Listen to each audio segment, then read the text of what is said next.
네, 감사합니다. 자, 지금 이성주 선생님 아주 열렬하게 환영해 주셨습니다. 오늘 특별 관리 들어갈게요. 감사합니다. 네. 릴라 쌤도 반갑고요. 아는 분들이 많아 가지고 훨씬 더 편하게 시작을 할 수 있을 것 같습니다. 자, 바로 간단한 이야기 먼저 하고 들어가도록 할게요. 아주 오래전 일입니다. 뭐 역사가 쓰여지기 그 이전의 시대죠. 그 원주민들 뭐 이런 부족들이 살고 있었던 그런 시대였었는데요. 이분들이 이제 주로 사냥을 합니다. 옛날 어른들이 알려주신 여러 가지 방법을 이용해서 활도 만들고 덫도 만들고 해서 동물들을 잡죠. 사냥을 해 가지고 맛있게 또 집에서 가족들과 잡아 먹습니다. 또 사냥을 할 수 없는 이제 노약자라든지 또 어린아이 또 내지는 여성분 같은 경우에는 채집을 합니다. 돌아다니면서 씨앗도 뿌리고 이 곡식을 키워 가지고 채집으로 해서 또 맛있는 쌀도 만들고 또 여러 가지 열매도 얻어서 먹고 살았었죠. 자, 이렇게 행복하게 동굴 속에서 잘 살고 있었는데 계속 이렇게 행복이 좀 진행이 됐으면 참 좋았을 텐데 늘 그렇지만 항상 행복할 때 불길한 느낌들이 오곤 하죠. 바로 어느 날 갑자기 알 수 없는 괴물이 나타나서 아이들, 노인들 할 거 없이 그냥 아무나 너무나 랜덤하게 목숨을 뺏어가기 시작하는데 이게 문제가 이 괴물이 눈에 보이지가 않아요. 그렇기 때문에 누가 죽을지 다음 차례가 누구인지 알 수가 없었거든요. 그러다 보니 동굴 밖을 나가지를 못합니다. 너무너무나 무서운 시대가 이제 온 거죠. 그렇게 해서 사냥도 못하고 채집도 못하고 갖고 있던 것만 먹고 사는 그런 시대를 살다 보니까 다들 힘들어졌나 봐요. 이웃 부족에서 덩치 크고 힘센 부족이 자기들도 먹고 살기 힘들었는데 분명히 옆 부족한테는 먹을 게 많을 거야. 그러고 와서 약탈을 하기 시작을 합니다. 그래서 이제 얻어맞기도 하고 뭐 잡혀가기도 하고 먹을 거 싹 뺏기기도 하고 너무나 힘든 세상이 왔어요. 그것만 해도 사실은 버틸만 한데 여기에 이제 부가적으로 기후가 이상해집니다. 평소에 여기는 비가 잘 오지 않는 지역이었는데 비가 오는데 막 몇 개월씩 막 하늘에 구멍이 뚫린 것처럼 오기 시작을 하고요. '아 그럼 이제 앞으로 우산을 만들어서 좀 대피를 해야 되나?' 이런 생각을 하고 있었는데 이번에도 갑자기 비가 안 오는 거예요. 그것도 몇 달씩. 완전히 온 동네가 사막이 되어 갑니다. 도저히 예측을 할 수 없는 그런 시대가 오기 시작을 한 거예요. 게다가 먹어야 되는 물속에서는 유충이 나오기도 하니까 먹을 물은 점점 줄어들어 가고 서로 사람들은 서로를 잡아먹지 못해 아주 힘들어지는 그런 상황이 오기 시작을 했죠. 모두 살려 달라고 발버둥을 치기 시작했습니다만 그 어느 누구에게서도 도움을 받을 수가 없었어요. 당시 이 사람들이 가장 지혜롭다고 생각한 그러한 존재에게 가서 도움을 청했죠. 바로 할아버지, 어른들입니다. 이 대부분 이분들에게 지식을 얻을 때에는 저희가 모닥불 주변에서 옛날에 이런 일이 있었는데 요렇게 위기를 극복했어라고 이야기를 들으면 그걸 통해서 우리는 지혜를 얻고 했어요. 근데 안타깝게도 이번 사건에 대해서는 이 어른들이 얘기를 해줄 수 없다는 거예요. 아니 왜 그렇습니까? 미안하지만 우리들도 이런 이야기는 처음 겪는 거기 때문에 정말로 뭐라고 조언을 해야 될지 모르겠다. 좀 상당히 답답하고 힘든 상황이 펼쳐졌는데요. 이때 하필이면 이때 이 동굴 속에서 작은 아이가 하나 태어납니다. 자, 이 아이는 앞으로 이 험난한 예측이 불가능한 이 시대를 살아가야 되는데 이 아이를 어떻게 준비를 시키실 건가요? 요게 바로 여러분들에게 오늘 드리고 싶은 질문입니다. 댓글창에다가 한번 여러분들이 계신 지역과 그리고 간단한 해법 한번 올려보실까요? 저희가 지금 유튜브 라이브 챗을 통해 가지고 실시간 채팅 지금 거의 한 44분, 47분 네 왔다 갔다 하시는데 "내가 여기 있다." 한번 소리 한번 질러 주시고 계신 지역 그리고 이 꼬마 동굴인에게 무언가 조언을 주고 싶다. 무슨 조언을 주고 싶은지 한번 댓글을 올려주시면 감사할 것 같아요. 이게 바로 오늘 이야기를 하고 싶은 온라인이 오네요입니다. 뭐 라임은 워낙 또 릴라 쌤이 잘 잡고 계시는데 제가 감히 한번 릴라 쌤에게 도전을 해봤는데 실패입니다. 온라인이 오네요. 네, 어쨌건 온라인의 시대가 지금 오고 있는데 자 과연 우리는 앞으로 어떻게 대비를 해야 될 것인가? 그거에 대한 고민을 하고 있습니다. 전북 군산, 네, 성주쌤 전북 군산이라고 하셨고요. 우리 어린 꼬마에게 어떤 답을 줄 수 있을까? 이진희 선생님 오셨네요. 네, 반갑습니다. 의 투더 정 투더 부, 네, 의정부, 네. 전북 전주, 네, 병선 쌤이시군요. 네, 전북 전주. 전북 전주의 황인환 선생님 반갑습니다. 전북 익산, 네, 미유 선생님, 그다음에 군산 신주현 선생님이시고요. 네. 네, 김송희 선생님도 계시네요. 네, 반갑습니다. 네, 아는 분들 다 여기 계시군요. 전북 전주 엘라쌤도 계시고요. 네, 전주 이태호 선생님 전북 전주의 준말인가요? 네, 네, 전죽, 네, 전죽, 네, 그렇군요. 자, 구글 툴 이성주 선생님, 구글 툴 좋아요. 이 꼬마 친구에게 구글 도구를 알려주면 검색해가지고 답을 찾아낼 수 있겠죠. 자, 어떻게 해야 될지 한번 고민을 같이 한번 해보도록 하겠습니다. 아마 이 세 가지 기구를 다 알고 계시면은 최소한 40대, 네, 라는 생각이 좀 드는데요. 옛날 전화기예요. 줄도 달려 있었고, 이 다이얼식으로 뜨르륵, 뜨르륵, 뜨르륵 이렇게 걸었던 그런 전화고요. 언젠가 갑자기 무선 전화기가 나왔죠. 무선 전화기 해보니까 편해요. 근데 요 방에서 부엌 이렇게 넘어가면은 갑자기 잘 안 들려요. 전파가 끊깁니다. 그쵸? 아직까지는 좀 부족했던 그런 시대였고요. 그러다가 이제 드디어 아이폰과 같은 스마트폰, 전화기가 이렇게 3단계, 물론 더 그 전에도 있었습니다만, 요렇게 한 3단계를 겪으시면은 최소 40대죠. 혹시 예전에 요거 기억하시는 분 계실지 모르겠어요. 모뎀이라고 하는 모뎀. 네, 요 소리 익숙하신 분 계신가요? 손 한번 들어보실까요? 네. 인터넷을 해야 되는데, 그냥 인터넷 연결하면 되는데, 왜 전화를 거냐? 요즘 아이들한테는 이해할 수 없는 그런 문화죠. 이러다가, 네, 요 소리. 걸린 거예요. 전화, 인터넷 된 거예요. 자, 이렇게 해서 전화가 걸리면 인터넷이 이제 시작돼요. 네. 황인아님, 나우누리, 천리안, 그렇습니다. 나왔습니다. 네. 옛날에 다 이렇게 해서 인터넷, 하이텔, 맞아요. 전화했었었죠. 근데, 생각해보시면은, 불과 이게 몇 년 전이에요. 야후를 다음이 물리치겠습니다. 이러면서 광고했었는데, 야후도 끝났고, 사실 다음도 살짝 꺾여가죠. 그 다음에 유니텔이라고 있었어요. 기억나시죠? 네, 유니텔이라고 아주 강력한 인터넷 서비스도 있었고요. 정말 많은 기술들이 나왔다가 순식간에 사라진 것 같아요. 가끔씩 우리 어린아이들 보다 보면은 제가 TV 보는데 와가지고 막 TV를 이렇게 막 손으로 만져요. 뭐하니? 그러면 채널 바꾸려고. 근데 생각해 보세요. TV 화면에 터치 스크린 아니죠. TV는 원래 브라운관, 흑백, 칼라, 그리고 이제 좀 얇아진 지 이제 얼마 안 된 것 같은데, 우리 아이들한테는 이게 터치 스크린이 아닌 게 너무 이상한 거예요. 왜냐하면 스마트폰도 터치 스크린이고, 아이패드도 터치 스크린이고, 심지어는 엘리베이터 안에 있는 그런 것들도 터치 스크린인데, TV가 터치 스크린이 아닌 게 너무 이상한 거예요. 그쵸? 자, 기술을 정의하는 표현 중에 진짜 제가 공감하는 정의입니다. 당신에게 기술이란 당신이 태어난 뒤에 발명된 기술을 칭한다. 무슨 말이냐면 저희한테는 전기, 엘리베이터, 수도 이런 건 기술이 아니에요. 이거는 당연한 복지예요, 복지. 기본적으로 우리가 갖고 있어야 될 거. 근데 자율주행 자동차, 이런 거, 전기 자동차 이런 건 저희한테 기술이에요. 와, 신기하다. 스마트폰, 와, 신기해요. 근데 저희한텐 그렇죠. 우리 어린 아이들한테는 스마트폰, 아이패드, 자율주행 자동차 기술이 아니에요. 태어나 보니까 이미 나와 있었거든요.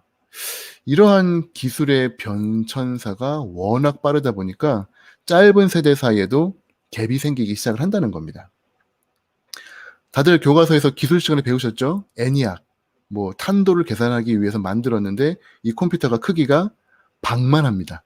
거대한 방에 들어가는 컴퓨터인데 사실 저 계산 능력이 오늘날의 스마트폰에 미치지 못한다고 하죠. 옛날에는 저렇게 어렵게 계산을 했는데 이제는 스마트폰 하나로 되는 시대가 됐어요. 일하려면은 저기 회사 가서 일을 해야 되는데 어렵잖아요. 그렇죠? 그래서 빌 게이츠라든지 잡스라든지 생각을 했습니다. 저런 거대한 컴퓨터를 각 사람들의 책상 위에 올려놓으면 어떨까? 그게 바로 PC, 퍼스널 컴퓨터였죠. 모든 가정의 테이블에 퍼스널 컴퓨터를 올려놓겠다. 이게 PC의 시대가 온 겁니다. 자, 이렇게 해서 PC를 잘 썼는데 어느 날 이 PC가 너무 크다고 생각을 했나 봐요. 이동 중에 좀 쓰면 좋겠다라는 사람의 욕심이 있었고 결과적으로는 다음 단계로 넘어갑니다. 뭘로 넘어갔죠? 모바일 컴퓨팅. 이동형 컴퓨터가 됐어요. 랩탑도 있고요. 뭐 아이패드와 같은 태블릿도 있고요. 스마트폰도 있고요. 이제는 스마트폰이 접히기도 하고요. 계속 점점 빨리 모바일 컴퓨팅은 진화하고 있습니다. 자, 그럼 여기서 이제 끝이냐? 아니었죠. 저것도 들고 다니기가 이제 귀찮았나 봐요. 왜 이렇게 귀찮은지 저것도 귀찮았나 봐요. 저거는 그냥 디바이스로 깡통으로만 들고 다니고 저 안에 있는 내용들을 그리고 여러 가지 연산 복잡한 디바이스들을 위로 올려버리면 어떨까? 그리고 필요할 때 끌었으면 어떨까? 바로 클라우드 컴퓨팅입니다. 오늘 제가 강조하고 싶은 키워드예요. 이제 시대는 교실과 학교와 가정과 이런 정해져 있는 물리적인 환경에서 일어나는 것이 아니라 클라우드에 소중한 정보들을 올려놓고 클라우드를 통해서 사람들을 만나고 업무를 하고 창작하고 협업하고 공유하는 그런 시대가 온 겁니다. 자, 그럼 여기서 이제 끝났을까요? 아니죠. 여기서 끝나는 건 아니고요. 그 다음 단계가 벌써 하필이면 며칠 전에 등장을 했습니다. 뉴럴 컴퓨팅. 이제는 손으로도 쓰기 싫은 거예요. 그냥 머리로 생각하고 싶은 거예요. 이거 구글 독스 머리로 열고 그다음에 유병선 선생님 공유하고 이게 머릿속으로 생각을 하겠다는 거죠. 그게 어려울 것 같지만 엊그제 나온 걸로 보아서는 가능하겠다는 생각이 들더라고요. 뉴럴 컴퓨팅. 뉴럴링크라고 하는 앨런 머스크가 만든 그러한 기술입니다. 작년 여름까지만 해도 되게 복잡한 장치로 만들 줄 알았는데 엊그제 보여준 거 보니까 딱 동전 사이즈예요. 2.3cm의 8mm 두께. 머리 뼈 안에다가 싹 넣어가지고 볼록 튀어나오지도 않게 깔끔하게 넣을 수 있대요. 이게 과연 어느 정도까지 되느냐? 우리 돼지한테 실험을 한 영상이에요. 지금 보시면은 아주 복잡한 패턴이긴 합니다만 돼지의 머릿속에서 먹이를 보고 반응을 하는 그러한 뇌의 신호들이 전파로 이렇게 전달이 돼서 저희 화면에서 보이는 거예요. 아직까지는 저걸 완벽하게 우리가 읽을 수는 없습니다만 언젠가는 읽겠죠? 그렇게 오래 걸릴 거라고 생각하지 않아요. 그러면 이제부터는 디바이스가 없는 시대가 오는 거예요. 머릿속에서 항상 클라우드로 연결이 돼 있죠. 인터넷이 있어야 되잖아요. 인터넷 있죠. 앨런 머스크가 지금 지구상에다가 어마어마하게 많은 인공위성을 띄웠잖아요. 그 작은 인공위성 하나하나가 망을 연결해서 인터넷을 언제 어디서나 쏴주는. 그렇다면 이제는 그냥 머릿속으로 생각하는 게 인공지능과 클라우드와 연동되어 있는 그런 시대가 오는 거죠. 자, 이렇게 기술이 빠른 속도로 발전을 하고 있는데 아쉽게도 인간의 행복은 그 기술과 함께 같이 증가하는 것 같지는 않아요. 왜냐하면 이런 이야기가 나온 걸로 봐서는 그렇습니다. 뷰카 시대라고 하죠. 뭐 복잡한 이야기는 다 빼버리고 간단하게 정리만 하겠습니다. 앞으로 미래사회, 아까 보여드린 그 동굴에 있는 사람들이 바로 사실은 저희 이야기예요. 옆 부족한테 얻어맞고 그 다음에 먹을 물 없고 환경 안 좋아지고 바이러스 돌아다니고 왜 이렇게 세상은 힘들어질까? 4가지로 표현이 된다는 거죠. 변동성, 불확실성, 복잡성과 모호성이에요. 자, 뷰카 한 글자씩 한번 볼게요. 뷰. volatility예요. 주식시장 변동처럼 계속 오르락내리락하는 건데 그게 천천히가 아니라 올랐다 내렸다 올랐다 내렸다 너무 빨라요. 이게 위기가 되기도 하고 기회가 되기도 합니다. 속도가 너무 빠르죠. 계속 끊임없이 부침이 있습니다. 게다가 불확실해요. 내일 비가 올 확률이 90%예요. 그러면 옛날엔 저희가 우산을 안 갖고 갔었죠. 10%밖에 안 되니까.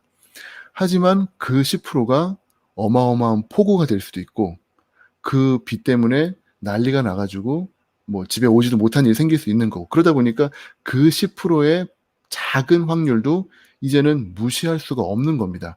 결국은 모든 것이 다 불확실한 거예요. 기상청에서 날씨 정보를 줘봤자 의미가 없어요. 그냥 비 올 확률 50, 비 안 올 확률 50.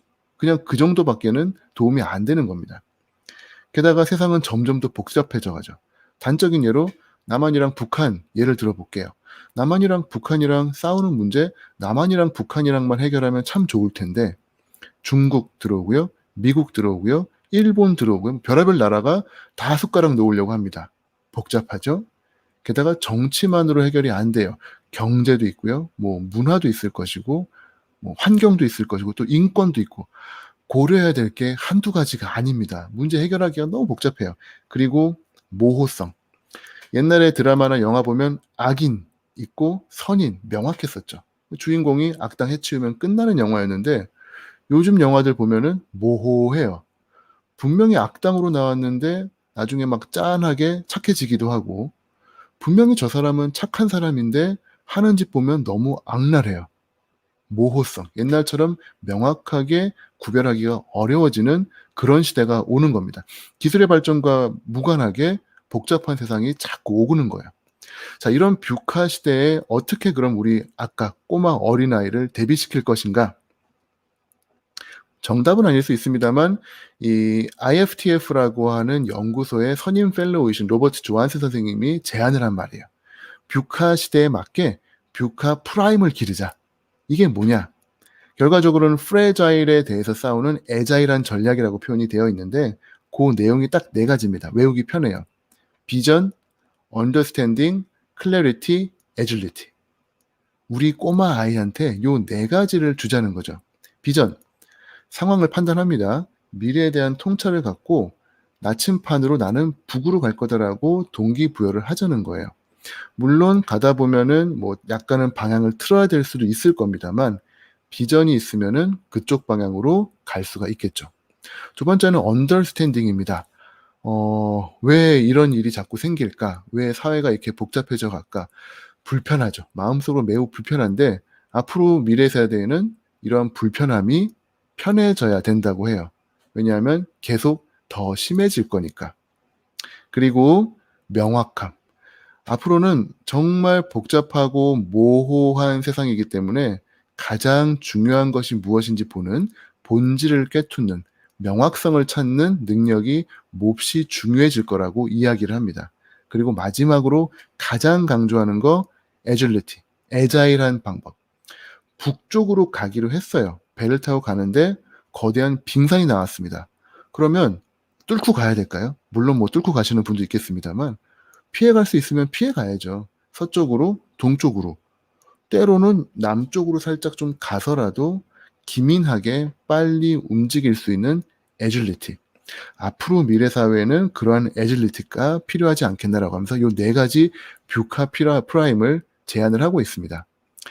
저는 여기에다가 하나 더 덧붙여서 브리콜라주라고 하는 거를 추천을 드려요. 이건 뭐냐 하면은 제가 어릴 적에 경험했던 건데요. 벽에 못이 박혔다가 빠졌어요. 근데 보니까 안에 석고여 가지고 구멍이 너무 커져 있는 겁니다.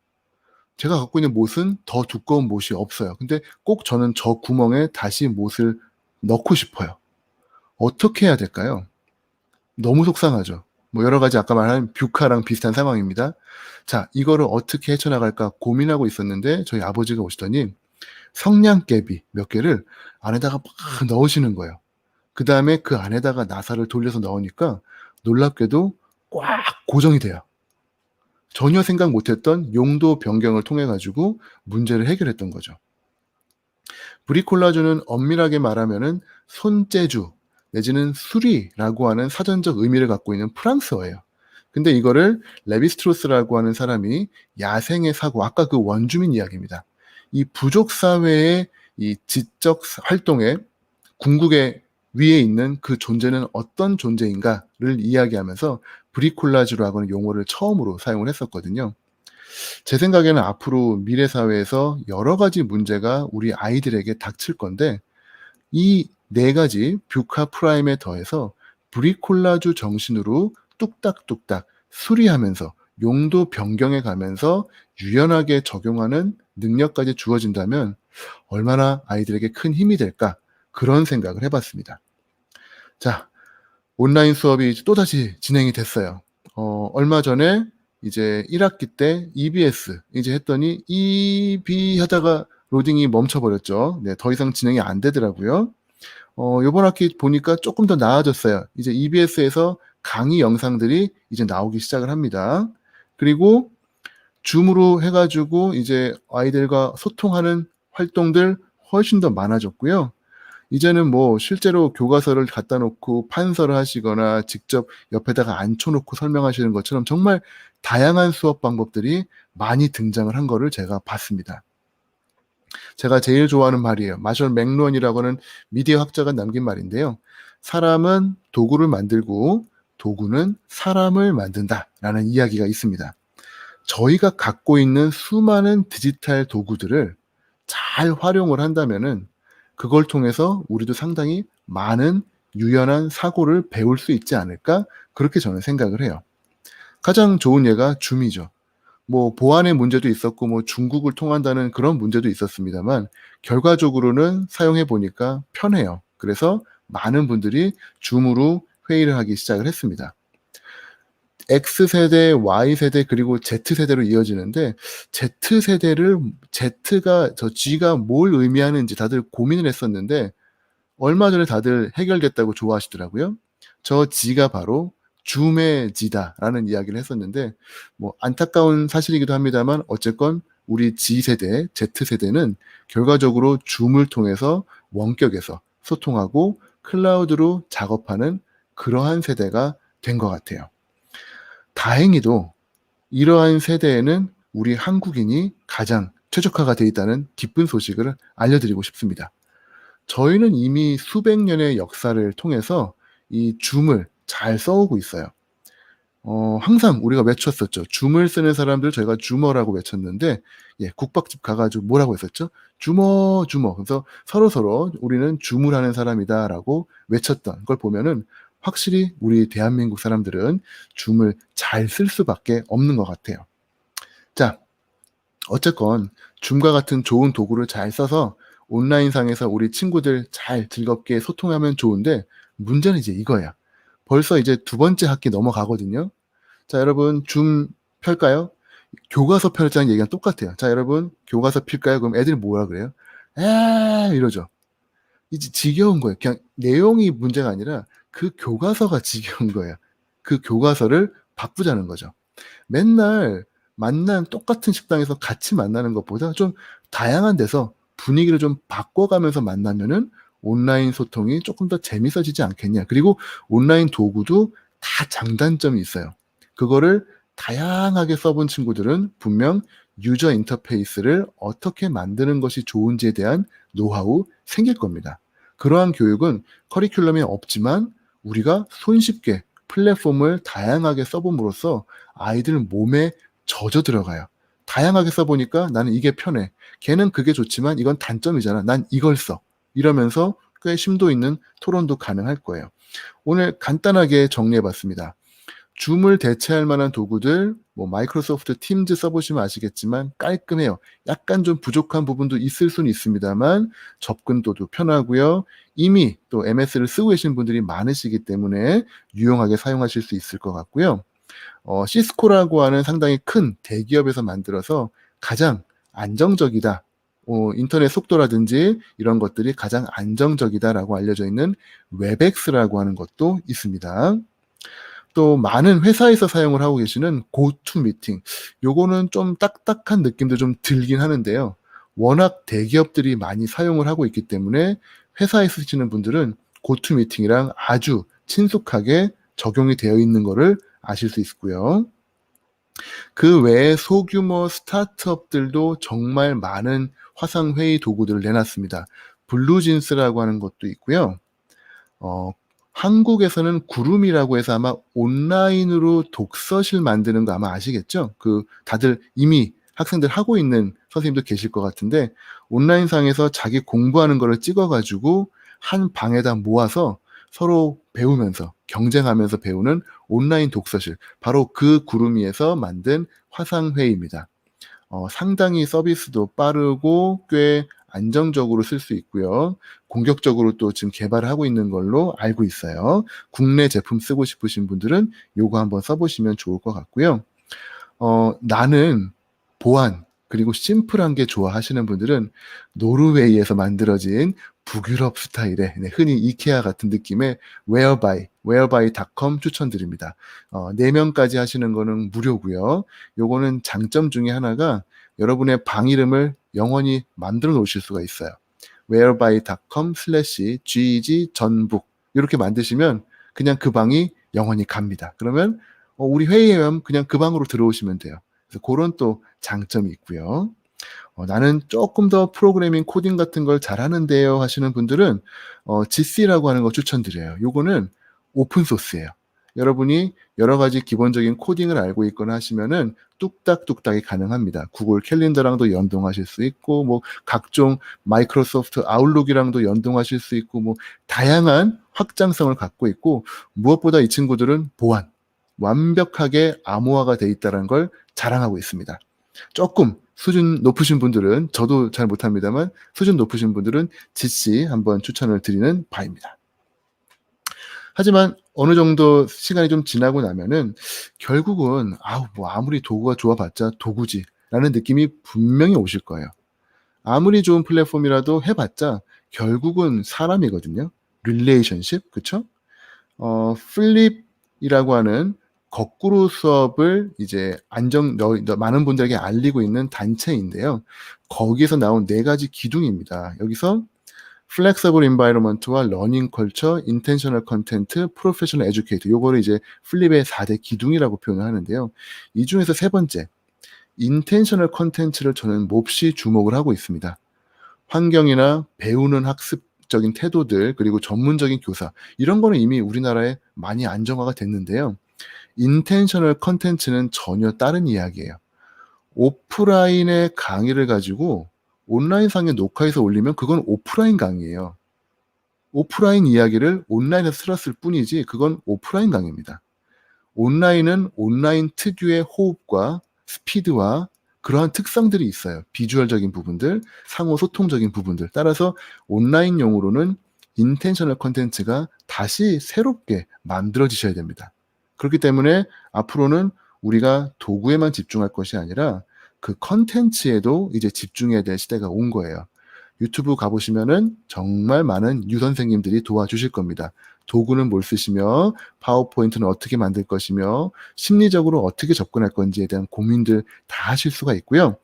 특히 아까 말씀드린 플립이라고 하는 단체에서 존 버그만 선생님이 만드신 주기율표예요. 이거는 실제 주기율표는 아닙니다만 우리가 플립을 하는 그 학교, 교실 내에서 무엇이 있어야 될지를 정말 전 세계에 있는 뭐 유명한 하버드 교수님도 같이 참여하셨고요. 교수님들과 함께 같이 작업을 해가지고 플립으로 학생에게 한 명 한 명 도달하는 좋은 교육을 만들려면 어떤 것들이 필요하겠는가? 그걸 가지고 정리한 게 바로 요 내용이 되겠습니다. 어쨌건 이제 플랫폼은 어느 정도 끝났고요. 결과적으로는 어떤 컨텐츠로 아이들에게 다가가느냐 그것이 가장 중요한 요소가 될 것 같대요. 지금 보시면 R자가 제일 크게 제일 먼저 와 있죠. relationship입니다. positive relationship. 플랫폼 중요하지 않아요. 결국은 아이들과의 관계입니다. 자, 그 관계를 어떻게 한번 혁신적으로 개선시킬 것인가? 구글의 문샷 이야기하면서 강의를 마치도록 하겠습니다. 구글은 엑스팩토리라고 하는 엑스컴퍼니라고 하는 비밀 회사를 갖고 있죠. 여기에서는 혁신적인 프로젝트들을 진행을 하고요. 실제 구글의 수익성과는 전혀 관계없이 말도 안 되는 것들을 열심히 하고 있습니다. 내용들 한번 볼까요? 다들 잘 아실 거예요. 프로젝트 룬이라고 해서 풍선을 띄운 다음에 인터넷을 쏴서 오지에다가 인터넷을 공급하겠다. 드론을 이용을 해가지고 택배를 하는 윙, 자율주행 자동차 웨이모, 타이들은 물고기의 이동과 생태를 이 초음파로 연구를 해가지고 지속 가능한 그러니까 계속 물고기를 잡아먹으면 물고기가 다 없어질 거 아니에요. 그쵸? 그거를 연구해가지고 지속 가능한 어업이 가능하도록 만들겠다. 인간의 생명을 연구하는 베릴리, 렌즈에다가 증강현실을 뿌려주는 글래스, 그 다음에 인공지능 구글 브레인, 그리고 구글 몰타, 이게 진짜 대박인데요. 배터리 저희 뭐 리튬 뭐 이런 가지 나오잖아요. 그게 환경에 안 좋다면서요. 몰타 프로젝트는 뭐냐 하면 소금을 배터리로 쓰는 거예요, 소금을. 도대체 뭘 하고 있는지 알 수는 없는 친구들입니다만 세상을 바꾸고 있죠. 이 문샷 팩토리를 이끌고 있는 캡틴 대장이 아스트로 텔러입니다. 이 사람은 원래 본명이 따로 있었는데 이 자기가 학생 때 이름을 바꿔버렸대요. 아스트로 텔러. 근데 이름이 너무 멋있어요. 아스트로는 별이잖아요. 그쵸? 텔러는 읽어주는 사람이죠. 포춘 텔러는 미래를 읽어주는 사람이고 아스트로 텔러는 별을 읽어주는 사람이거든요. 이 사람의 눈은 땅에 있는 것이 아니라 하늘을 보면서 무언가 거대한 세상을 꿈꾸고 있는 것 같아요. 우현식 선생님 소금을 사둬야겠다는 등에서 갑자기 제가 소금이 나오는 것 같습니다. 네. 어쨌건 저희는 이러한 문샷 띵킹을 갖고 있는 사람들입니다. 플랫폼 중요하지 않아요. 구글이면 어떻고 MS면 어떻습니까? GG면 어떻고 GG가 또 아니면 어때요? 요러한 생각을 갖고 있는 동일한 집단이라는 게 중요할 것 같고요. 저희가 아직까지는 단단하게 연결되지는 않았습니다만 앞으로 점점 더 많은 활동을 통해 가지고 똘똘 뭉치게 되면은 아스트로 텔러처럼 제 생각엔 분명히 클래스룸 텔러, 미래의 교실을 읽어줄 수 있는 그러한 지혜로운 교육자가 될 수 있지 않을까 그렇게 희망적으로 생각해 봅니다. 감사합니다.